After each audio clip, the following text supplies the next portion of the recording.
Hello दोस्तों, आज मैं आपको एक्सप्लेन करने वाली हूँ एक हॉलीवुड फुल स्लैशर मूवी जिसका टाइटल है द किलर सैंड। इस मूवी में हमें जानेंगे कि कैसे एक सैंड कुछ दोस्तों को एक एक करके मार डालती है और उनमें से कोई जिंदा बचता है या नहीं। ये जानने के लिए आपको इस मूवी को एंड तक देखना पड़ेगा। तो चलिए मूवी को स्टार्ट करते हैं। इस कहानी की शुरुआत में हमें एक बीच पार्टी को दिखाया जाता है। उस पार्टी में मिच अपने सभी फ्रेंड्स के फोन्स को अलग रख देता है ताकि वो लोग फुल एंजॉय कर पाए। फिर उन्हें एक अजीब सा क्रिएचर एक्ट शेप का मिलता है जिसे वो लोग तोड़ देते हैं। फिर अगली सुबह हम कैली को उठते हुए देखते हैं और उसी समय कार में सोए हुए और लोग भी उठ जाते हैं। फिर वो लोग टेबल पे सोई हुई मार्शा को जगाने की कोशिश करते हैं जो कि नेक्ड होती है और उठने के बाद उसे वॉमिटिंग हो रही होती है। तभी कैली सैंड पर एक बर्ड को देखती है जो बर्ड उस सैंड के अंदर धंसती चली जाती है। ये देख कैली काफी डर जाती है और मार्शा को सैंड पर जाने से मना करती है, लेकिन मार्शा उसकी बात को अनसुनी करके सैंड पे चली जाती है जिससे उसे सैंड अपने अंदर खींच लेती है। और ये देखकर सब लोग घबरा जाते हैं और विंस उसे सैंड में धंसते हुए देखकर रॉनी के मना करने पर भी सैंड पे चले जाता है और अब की बार सैंड विंस को भी अपने अंदर खींचने लगती है।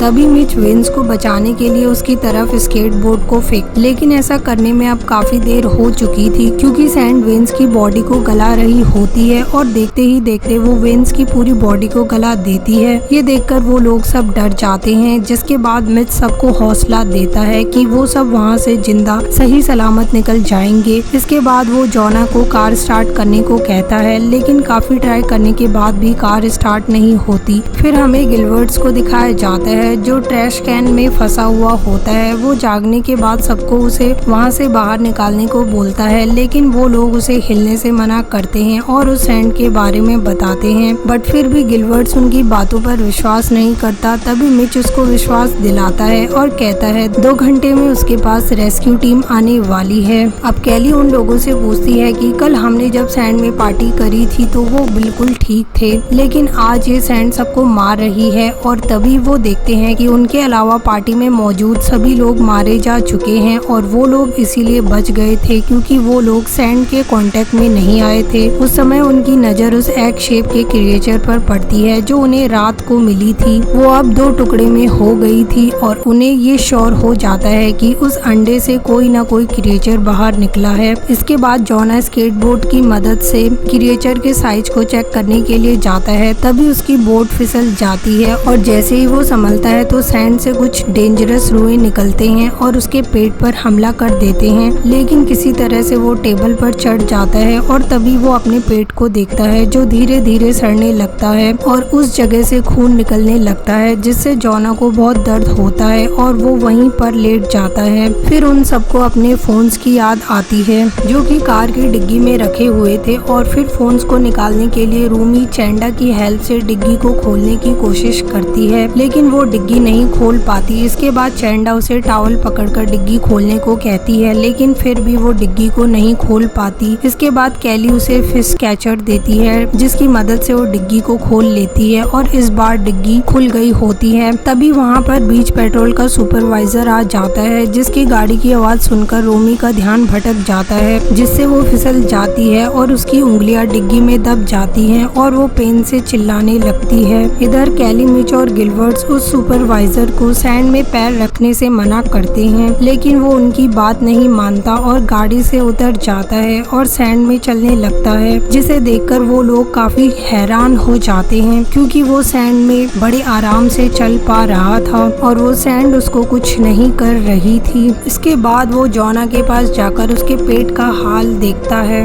जो कि बहुत खराब था। इसके बाद वो सुपरवाइजर गिलबर्ट्स की हेल्प करने की कोशिश करता है, लेकिन वो उसे बाहर नहीं निकाल पाता, इसीलिए वो गिलबर्ट्स को कहता है उसकी टीम आकर उसकी हेल्प करेगी। इसके बाद वो रॉनी की उंगलियों को डिग्गी से निकालने पर बहुत ज्यादा गुस्सा हो जाता है क्योंकि वो ये सोचता है कि कैली और मिच उसकी मदद क्यों नहीं कर रहे हैं। इस पर कैली उस पर चिल्लाती है जिससे कि वो सुपरवाइजर रॉनी को छोड़कर कैली के पास पहुंच जाता है, जहां पर कैली उसे सैंड के बारे में बताती है और उसके 2 दोस्त की डेथ के बारे में बताती है, जिस पर वो सुपरवाइजर बोलता है उनकी डेड बॉडीज कहाँ हैं, जिस पर कैली उसे बताती है उस सैंड ने उनकी डेड बॉडीज को खा लिया है। ये सुनकर वो गुस्सा हो जाता है और फिर कैली और मिच को नीचे बुलाता जाता है। कैली उसे समझाती है कि अगर वो नीचे आए तो सैंड उनको मार डालेगी और तभी सुपरवाइजर उसकी बातों पर यकीन नहीं करता और अपनी गन निकालने लगता है कि तभी उसकी कार की चाबी नीचे गिर जाती है, जिसे कैली उसे उठाने से मना करती है। लेकिन वो सुपरवाइजर जैसे ही चाबी उठाने की कोशिश करता है उसके हाथ को सैंड खींचने लगता है और ये देख वो घबरा जाता है। तभी कैली उसके दूसरे हाथ में पेपर स्प्रे देखकर उसे स्प्रे करने को बोलती है और जब वो स्प्रे करके अपना हाथ वापस निकालता है तो उसका हाथ अलग हो जाता है और वो दर्द से चिल्लाने लगता है और फिर सैंड में गिर जाता है और देखते ही देखते वो सैंड में धंस जाता है। इसके बाद मिच कैली से कहता है उसे टॉवल चाहिए क्योंकि उसने नोटिस किया कि वो सुपरवाइजर शूज की मदद से सैंड में बड़े आराम से चल पा रहा था। इसके बाद मिच टॉवल लेने की कोशिश करता है लेकिन रेलिंग गिरने की वजह से वो सैंड में गिर जाता है और सैंड उसे मार डालती है। ये देखकर वो सब बहुत ज्यादा डर जाते हैं लेकिन कैली फिर भी हिम्मत नहीं हारती। वो चैंडा को रेलिंग पकड़ने को बोलती है और खुद कार में कूद जाती है। फिर वो रॉनी की फंसी हुई उंगलियों को निकालती है जिससे रॉनी को बहुत पेन होता है और फिर कैली उसके हाथों में टॉवल बांध देती है। अब कैली उन रेलिंग को रेत में डालती है ताकि वो जोना तक पहुंच पाए और रेलिंग यूज करके चैंडा जोना के पास पहुंच जाती है। इसके बाद कैली जोना के पास जाती है और फिर जब रॉनी उन लोगों के पास जा रही होती है तो उसके हाथ से ब्लीडिंग होती है और ये देखकर उसका बैलेंस बिगड़ जाता है और वो सैंड में गिर जाती है और सैंड में गिरने से सैंड उसे बुरी तरह मार डालती है। फिर हमें अगले सीन में ये दिखाया जाता है कि गिलबर्ट्स को ब्लीडिंग होने की वजह से सैंड के रोए उसकी तरफ अट्रैक्ट हो रहे हैं। फिर चैंडा अपने पैरों में टॉवल लपेटकर सुपरवाइजर की गाड़ी तक पहुंच जाती है। इसके बाद गिलबर्ट्स का ट्रैश कैन हिलने लगता है और जब उसका कैन रुकता है तो उससे क्रिएचर निकलता है और उसे ट्रैश कैन के अंदर खींचकर मार डालता है। फिर वो क्रिएचर कार पे हमला कर देता है जिस कारण चैंडा बेहोश हो जाती है। इसके बाद चैंडा को रात को होश आता है। वो एयरबाथ टब से जोना को कार में बैठा देती है। फिर वो क्रिएचर कैली पर अटैक कर देता है। तभी कैली कार के ऊपर चढ़ जाती है और गैसोलीन कैन उठाकर गाड़ी के चारों तरफ डाल देती है और वहाँ आग लगा देती है जिस वजह से वो क्रिएचर भी जलने लग जाता है और जलने की वजह से उस क्रिएचर की डेथ हो जाती है और कैली और चैंडा को कार के अंदर ही नींद आ जाती है। अगली सुबह वहाँ एक आदमी आता है जो उन्हें उठाता है और जब कैली कार से बाहर आकर सैंड में पैर रखती है तो उसे कंफर्म हो जाता है कि वो क्रिएचर मर चुका है। अब वो दोनों कार से बाहर निकलकर वहाँ से चली जाती है और अगले सीन में हमें ये दिखाया जाता है कि जोना मर चुका है और इसी के साथ ये मूवी एंड हो जाती है।